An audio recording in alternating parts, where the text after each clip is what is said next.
राष्ट्रीय जनता दल के राज्यसभा सांसद मनोज झा खड़ा होकर कविता सुनाते हैं राज्यसभा में। चूल्हा मिट्टी का, मिट्टी तालाब की, तालाब ठाकुर का। ये भूख रोटी की, रोटी बाजरे की, बाजरा खेत का और खेत ठाकुर का। यह पूरा कविता जो यहाँ पर देख रहे हैं वो स्क्रीन पर लगा है और देख भी सकते हैं। आगे कविता के बारे में हम बातचीत करेंगे। लेकिन मनोज झा को उनकी ही पार्टी का कोई विधायक कह चुका है कि ये तो रूस के रहने वाले हैं, मतलब कि बाप दादा इनके जो पूर्वज थे वो वहाँ पे भगाए गए तो यहाँ पर भाग कर आए थे। अब यहाँ से भी हम इनको खदेड़ देंगे ब्राह्मणों को। और मनोज झा है, ये जो देख रहा है ये मनोज झा ब्राह्मण है। लेकिन मनोज झा इस पे कुछ नहीं बोलते हैं। उस वक्त पे एकदम चुप रहते हैं, मानो इनको पता ही नहीं कि इसमें उसने क्या गलत बोल दिया। लेकिन यही मनोज झा जो देख रहे हैं हमारे कैमरे में, जो ठाकुरों पर आके जो कविता सुनाते हैं, वो चापलूसी के चक्कर में, राज्यसभा का पद पाने के चक्कर में मनोज झा अपना जात अपना धर्म सब कुछ भूल जाएंगे। जब चड्डा नदीन कहते हैं राजद के प्रदेश अध्यक्ष की टीका लगाने वालों ने, तिलक लगाने वालों ने देश को गुलाम बना दिया, तब भी मनोज झा कुछ नहीं बोलते हैं। मनोज झा तो ब्राह्मण है। क्या इनके बाप दादा या पूर्वज इनके जाति को लोग तिलक नहीं लगाते? तिलक नहीं लगता, मनोज झा कुछ नहीं बोलते। लेकिन मनोज झा ठाकुरों पर आकर कविता सुना देते हैं।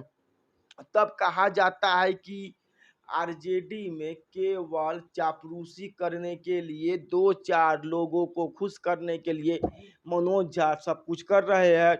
और सब पर हम आगे बातचीत करेंगे, सारी कहानी सुनाएंगे। आखिरकार मनोज झा इतने पढ़े लिखे हैं, इतने उनके अंदर आत्मसम्मान है कि जब कोई विधायक राजद का कहता है कि या ब्राह्मण सबको यहाँ से भगा देंगे तो वह मुंह क्यों नहीं खोलते। बाकी नमस्कार, आप देख रहे हैं न्यूज 11 बिहार और मैं हूँ कुणाल किशोर।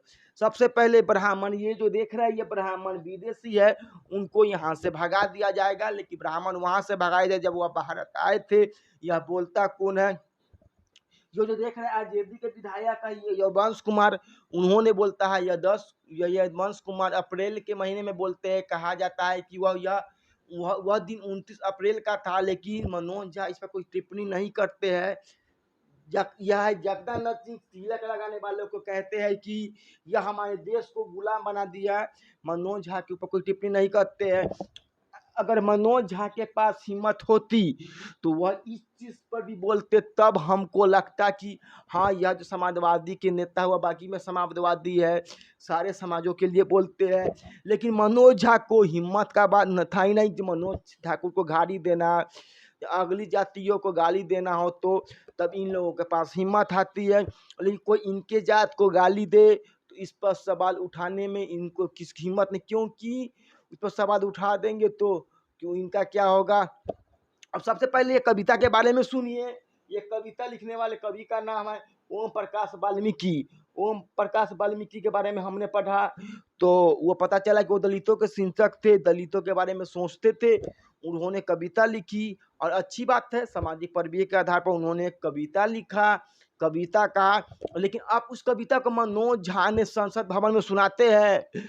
वह कविता का ये हमने 8 लाइन, अब उस कविता का सबसे आखिरी का 8 लाइन हम लोग पढ़ कर सुनाएंगे।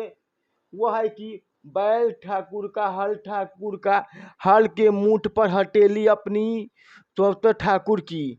अब इसके बाद सुनिएगा कि कुआं ठाकुर का, पानी ठाकुर का, या के खेत खलियान ठाकुर के, गली मोहल्ले ठाकुर के, फिर अपना क्या, गांव शहर और तीनों के आगे क्वेश्चन मार्क के। मतलब ये सब तो ठाकुर का है, न गांव हमारा है, न देश हमारा है, न कोई शहर हमारा है। और मनोज झा इस कविता को राज्यसभा में सुनाते हैं। हो सकता है मनोज झा समाजवादी नेता है, उनको हर समाज को चिंता है कि मनोज झा कविता को पढ़ा, कविता को सुनाया। लेकिन सवाल जो तब उठता है जब यह यदवंश कुमार यादव कोई विधायक खड़ा होकर मनोज कुमार यह अपने जात को गाली देता है, कहता है कि यह विदेशी है, तब वहां से इन लोगों के पूर्वजों को भगाया जा गया तो वह भारत में आए, अब उनको भारत से भी भगा देंगे। तो मनोज झा कुछ नहीं बोलते हैं, मतलब अपने जात को गाली सुनाने के बाद भी वो चुप रहते हैं।